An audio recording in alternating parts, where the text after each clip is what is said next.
Nalalapit na nga ang comeback ng Rosabella sa concert nga nito ni Dara na kung saan nga ay nabanggit nga ng isang ang kaibigan nito ni Charis na isama nga sa kantang nga nila nito ni Dara itong ikaw nga. Kaya naman dahil dito ay parang nga siyang nasaniba na naman ng masamang pakiramdam dahil na nga rin naalala na naman niya itong si Dio. Matapos nga nito ay agad naman sinabi nga nito ni Charis na sana nga raw hindi na sinabi nga ng kaibigan nga nila ito kay Dara upang hindi nga nasira ang araw nga nito. Ngunit may nasabi nga itong lalaki kay Charis na wag daw siyang sisihin kung di nga dapat tong si Dio na nag-iwan ng anak dito nga kay Minchi.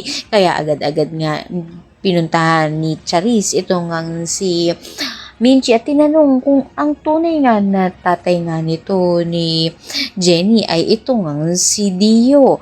Nang dumating naman si Dara ay parang naaninagan niya nga at narinig niya ang pag-uusap ng dalawa na kahit na nga ganito ang kanyang narinig ay tuloy pa rin nga ang concert nga nila.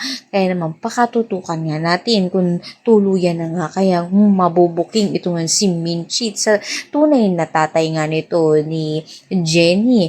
At ito na nga kaya muli ang magsisira sa kanilang pagiging magkaibigan. Ang lahat ng yan, abangan natin. Maraming salamat sa iyong panood.